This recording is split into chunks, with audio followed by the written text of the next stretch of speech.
There is a difference that is very fundamental and it's very big between what is known today as change management and what we have been calling for some time change leadership.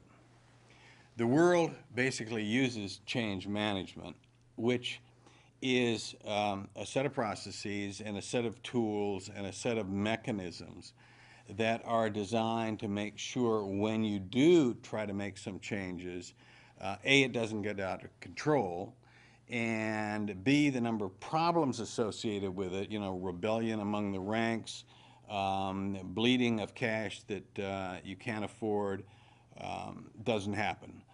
So it is a way of making a big change and keeping it, in a sense, under control. Change leadership is much more associated with putting an engine on the whole change process and making it go faster, smarter, more efficiently. It's more associated, therefore, with large-scale changes. Change management tends to be more associated, at least when it works well, with smaller changes. If you look around the world right now and just talk to people, it's not just semantics. Everybody talks about managing change and change management because that's what they do.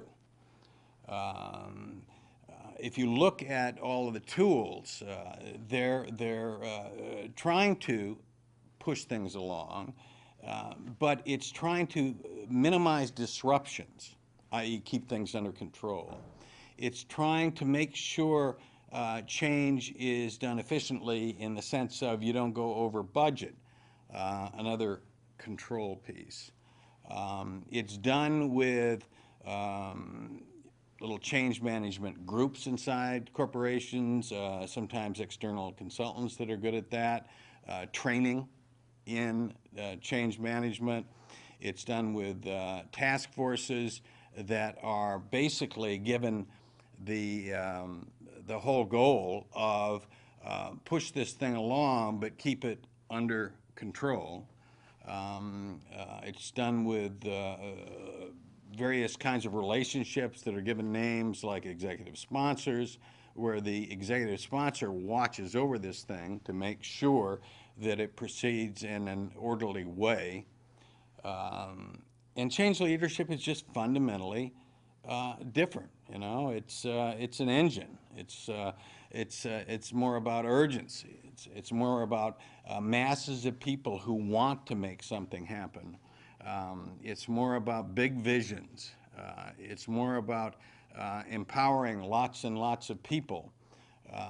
Change leadership has the potential to get things a little bit out of control. You don't have the same degree of making sure that everything happens in a way you want at a time you want when you have the 1,000 horsepower engine. What you want to do, of course, is have a highly skilled driver and a heck of a car, which will make sure your risks are minimum. But it is fundamentally different. The world, as we all know right now, talks about, thinks about, and does change management. The world, as we all know, doesn't do much change leadership, since change leadership is associated with the bigger leaps that we have to make, associated with windows of opportunity that are coming at us faster, staying open less time, bigger hazards and bullets coming at us faster. So you really have to make a larger leap at a faster speed. Change leadership is going to be the big challenge in the future, and the fact that almost nobody is very good at it is, well, it's obviously a big deal.